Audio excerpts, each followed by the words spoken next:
Hey, and welcome back to the Knitting Mamas podcast. Today we're going to talk about something that I want to address because I hear from so many of you in our community and also on Instagram that you are dealing with some frustration when it comes to your knitting projects, and especially from those of you who are just beginning. And I want to address this because I want knitting to be an amazing experience for you. It's supposed to stress relieve and not stress induce. So I can't wait to get into these 5 common mistakes that people might make when it comes to learning how to knit. Let's get started. Hey there, Mama. Welcome to the Knitting Mamas podcast. If you're a mom who's tired of feeling exhausted and longing for some well-deserved self-care and rest, you are in the right place. I know that finding time for yourself as a busy mom can feel like an impossible puzzle. But guess what? You don't have to compromise anymore. Hi, I'm your host, Nadine Medina, and just like you, I am a mom, wife, and also a happy knitter. Over my 15 years of motherhood, I have been on a journey to discover how to truly recharge without the guilt and the never-ending quest for perfection. The secret? It's all about progress, not perfection. By focusing on simple routines, natural wellness solutions, and the cozy art of knitting, I found the path to feeling whole and content. And on this podcast, I am sharing it all with you so you can do the same. Are you ready to find simple solutions to set yourself free from mom guilt, to take more time for yourself to truly rest, and to use your knitting skills for a mindful routine that creates space in your life so you can breathe easier? Let's take a deep breath, grab those knitting needles, and say goodbye to mom stress. Together, we'll create a supportive community that encourages you to prioritize self-care while juggling all your responsibilities. Sound good? Let's do this.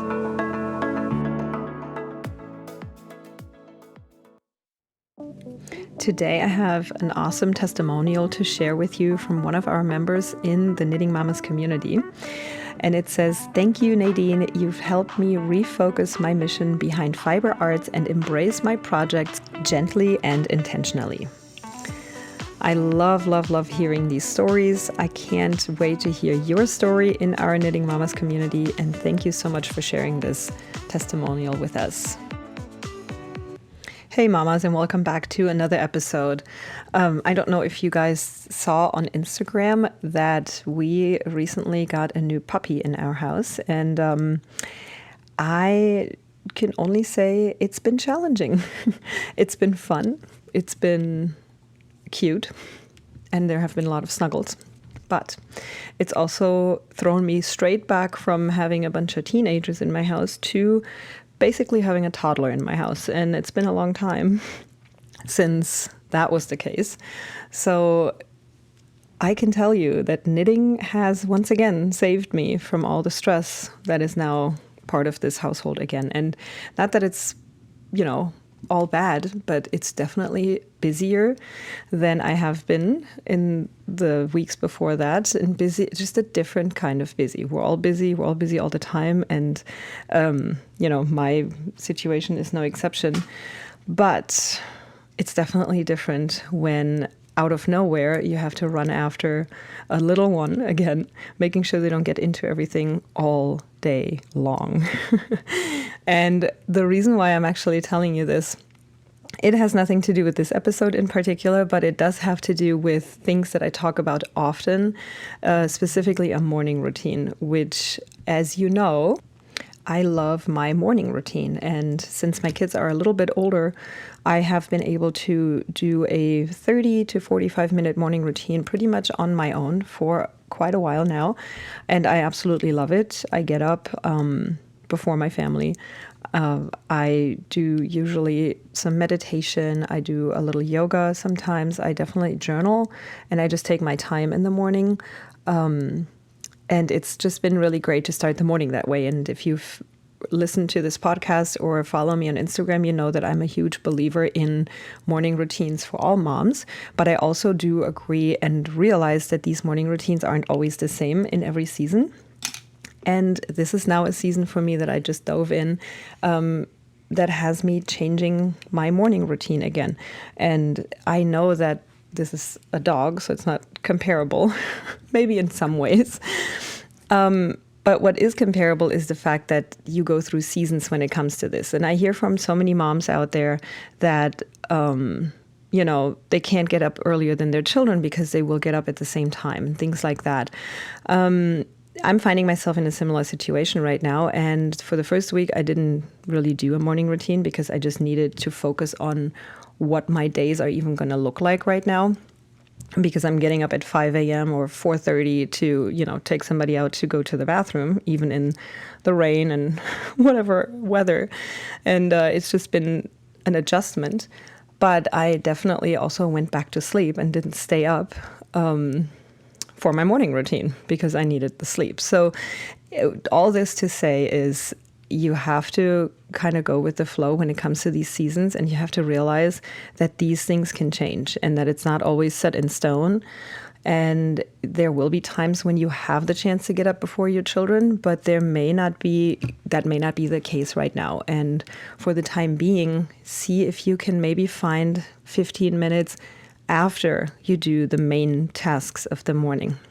Right? It doesn't have to be the very first thing in the morning. Or maybe you actually do have a few minutes where you can get up before your kids roll out of bed as well and ask for stuff. And then you're just too busy to do it. So maybe you have 5 to 10 minutes to actually make that happen. So just kind of test this out left and right. See what you can do, and don't get too frustrated when you can't make that happen. And then work it in, later on in the day. So what I have decided now is to try and do a little bit of a morning routine after the first rush is through, after everybody has gotten their breakfast, they started their school, and then I take 10 minutes to work out. I did that this morning. I take another 5 to 10 minutes to do a meditation on my little pillow. And, that's a great way to still start the day great, even though the day has already begun a couple hours ago. So that was just my little tip based on my current situation. To say that I hear you, I see you, and I do get these messages from moms out there who are listening to the podcast, and they're like, I don't know how to do a morning routine. I'm here with you, so we can figure this out. I would love to invite you also to subscribe to this podcast. If you're enjoying these episodes, just hit subscribe so that you always get the newest episode every Tuesday morning, and it's automatically in your queue and you don't have to search for it. I would also love for you to come into the Knitting Mamas community on Facebook. It's a free community where we come together once a month. We actually really come together on a Zoom call, and we do something called the Knit and Chill Circle, where we take our projects, we take 30 minutes to ourselves or with each other, but as, just being, the person we are, not the mom, not the wife, just us doing our knitting project, and we chat about whatever it is and give some help in your knitting project if that's what you need. Ask any questions, but just make that time once a month so that you actually can really benefit from your knitting. Okay, so with all that said, let's move into today's episode. We are going to talk about 5 common mistakes that people make when it comes to knitting, specifically when it comes to starting to knit. So this is not necessarily for the veteran knitters among you, but for those who are getting started. And I've seen these things come up in my community, but also on Instagram among all the other knitters that I hang out. And I thought I would list these out and give you a couple of ideas of how to fix that before you run into that problem, because I know how exciting it can be to start a new pattern, but when it's too complex or, you just make it and it doesn't fit, like those are all problems that we can avoid from the beginning. So I know how it can be frustrating, and I'm just here to uncover a few of these beginner mistakes so that you don't run into them, or at least are aware of them when you start your knitting journey. All right, so number 1. You might be trying to make a complicated pattern that is not in line with your skill level just yet. I'm not trying to discourage you, but I do want you to feel success when you knit and not frustration. So I highly recommend to start with projects that actually match your skill level, that are simple to complete, and that are also really quick to complete. So for me, it means, maybe some sort of scarf, nothing that has a decrease or an increase yet, because that can be frustrating. And I remember that when I first tried those, and I was like, wow, that looked a lot easier than it is. But what it really was that I just needed a little more practice with the basics. And then I moved into decreasing and increasing, and then it completely came to me much easier. So complete a few simple projects before you move into more challenging ones. However, don't stay there for too long, because the more you knit, the more challenging, things you can create. So definitely challenge yourself when you feel ready, or sometimes even when you don't feel ready yet. I certainly have made things that looked really intimidating at first, but then I realized, look, you've made a few things, you know how to do the basics, and you've learned how to watch a video and really get in there, and copy what the person is doing. And I still have to do that today. Like, there's so many things that I have actually done before, techniques, but when it's like, oh, do this now in the pattern, I have to look it up because I'm like, yeah, I've done it.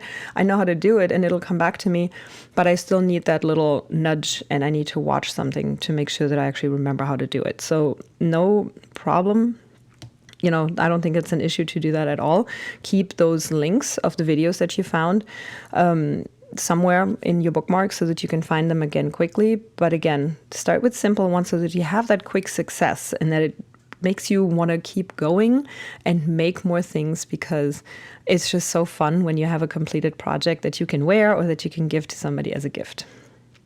Number 2 of the common mistakes is not swatching before you're starting your knitting project. I have an entire video in my YouTube playlist for you. I'm going to link it up in the show notes. You can find it on YouTube under The Knitting Mamas, where I talk about gauge swatching, because it's such an important thing to do. And a lot of people skip it because it seems like it's a waste of time. But it actually is the opposite. It will save you time and material in the long run, and potentially the frustration of having to, open everything back up or give it away because it doesn't fit you. And I had to do that in the past. I could have opened everything back up and ribbing it and, redoing it, but I was just so very frustrated that what I just finished making, and it took me weeks, it didn't fit, that I was just like, no, I'm not redoing this. It's just going to somebody else.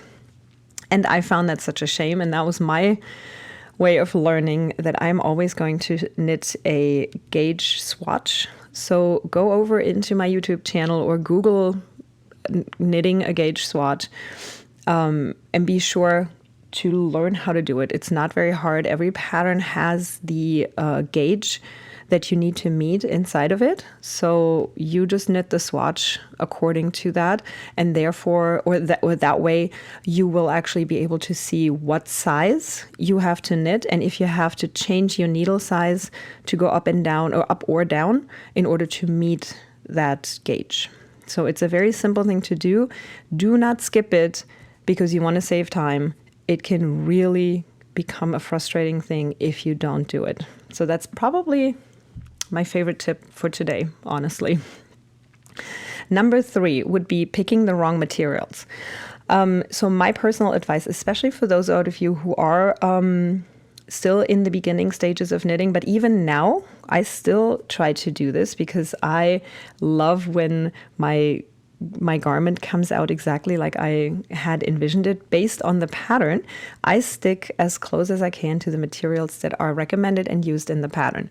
There are substitutions, of course, and you can experiment and all those things, and there's beautiful, gorgeous yarn all over the place. But when I see a pattern and I see the finished garment, like in a picture, I want my thing to look just like that, because that's why I picked it in the first place. So I try to either get the material that is mentioned in the pattern, or I try to stick super close to it. In other words, for example, when you knit something in cotton, and I personally really love the cotton from We Are Knitters, but I also enjoy the cotton from Lion Brand. They're a bit different in, just kind of the way they look and the thickness as well. So you can interchange them, but I would definitely also knit a swatch to make sure that it's lining up with the size and that you actually have the gauge correct, because you changed out the type of material and the type of yarn. But to make sure that your pattern is a guaranteed success, I would say get exactly the material that is recommended in the pattern. And oftentimes inside the pattern, they have substitution possibilities too. So they give you a couple of options in there. Just stick with those, and I think you'll be just fine. Number 4 on our list is setting too high expectations. Ask me how I know. So, number 1, we might think it needs to look perfect. And I want to steer you away from that, because when you are hand making your things and you are not a full master of the craft, and you haven't done it for 10, 15, 20 years, it might not look perfect when it's done. And I think that's an amazing thing. I think that's incredible because it gives it personality. It shows that it was handmade, and it doesn't mean that it needs to look crooked and, funny. But if there's a couple of mistakes here or there that you didn't fix or that you didn't know how to fix, don't fret over those, right? I think knitting is a process and you learn as you go.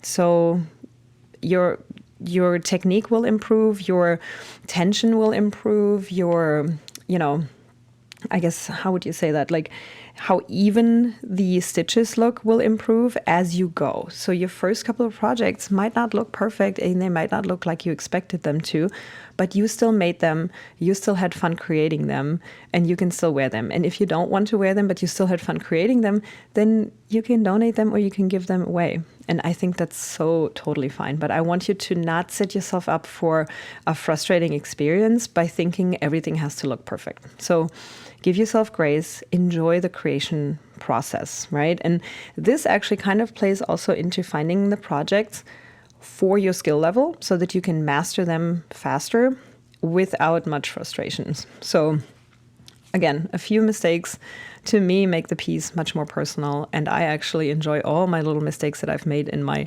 shirts and my sweaters. I really don't care. I wear them all and I love it. Number 5, the last thing on our list, might be that you're neglecting to read through the pattern first before you get started. So I highly recommend that you read the entire pattern before you get started on your project. And I also recommend, and this is something that I had to learn over the course of a couple patterns as well. I didn't do this in the beginning, but I highly recommend highlighting the size that you ended up deciding to knit. So when you make your gauge swatch, you're going to pick the size that you think you're going to do based on the measurements that are mentioned in the pattern. But once you know which size you're knitting, and they usually have pretty much every size listed in there, from extra small all the way to X large, double X large.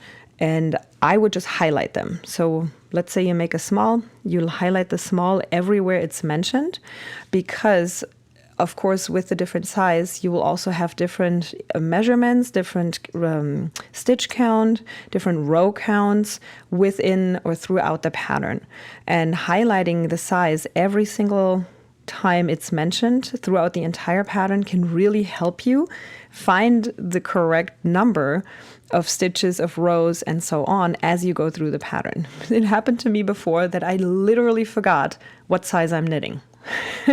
Because it can be different from pattern to pattern. It really depends on the yarn, on the needles you use, the designer, like the way it's designed, if it's supposed to have more of a flowy look, or if it's more tighter on the body. And so I decided on a size, and I didn't highlight it, and literally halfway through my project I was like, wait, which size am I knitting? I have no idea. And yeah, you could tell, because I think I mixed 2 different sizes together, and then obviously you're going to have uneven parts of your garment. You don't want that. So take my advice, highlight the size you decided to knit throughout the pattern.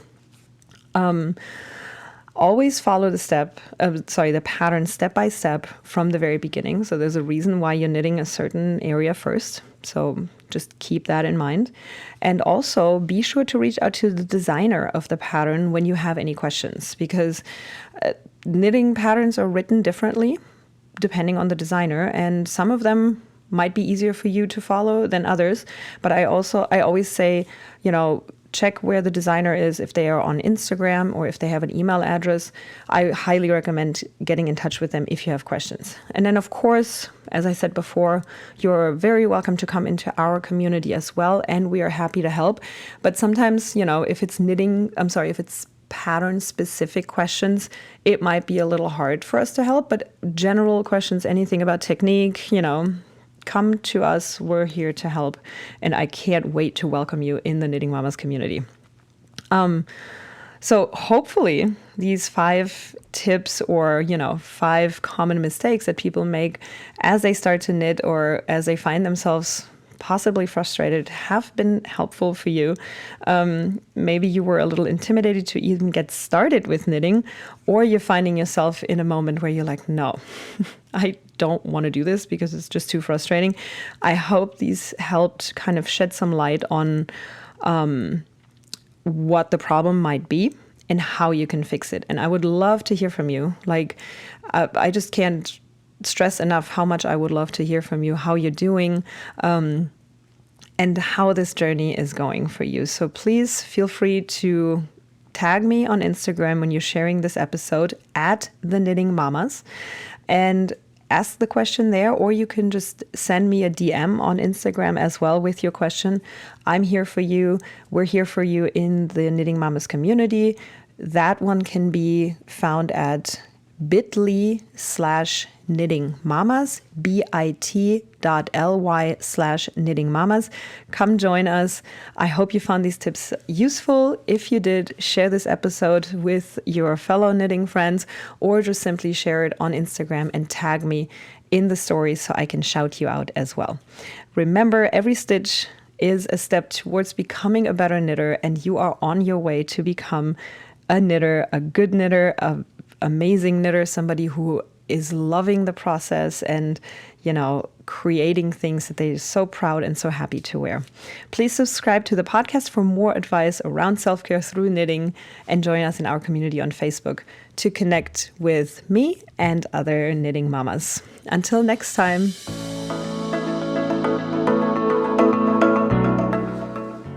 Hey mama, I hope you've soaked up some great ideas from today's episode. Remember, a happy mom makes for a happy fam. If today's chat hit home with you, it would mean the world if you could leave a 5-star written review on iTunes. Your review will help other moms discover our community and embrace guilt-free self-care. Also, if you're scrolling through Instagram, why not snap a screenshot of this episode for your stories? Don't forget to tag me at The Knitting Mamas so that I can shout you out on my page as well. Plus, that way we can stay connected and spread the self-care magic. Oh, and have you heard about our cozy Facebook community? It's a guilt-free zone where we share relaxing routines, essential oils, and knitting adventures, and so much more. Come join us today at bit.ly/knittingmamas and let's unwind together. Until we chat again, take care, mama. And remember, looking after yourself is not selfish. It's essential for that balanced life. Catch you soon right here on the Knitting Mamas podcast.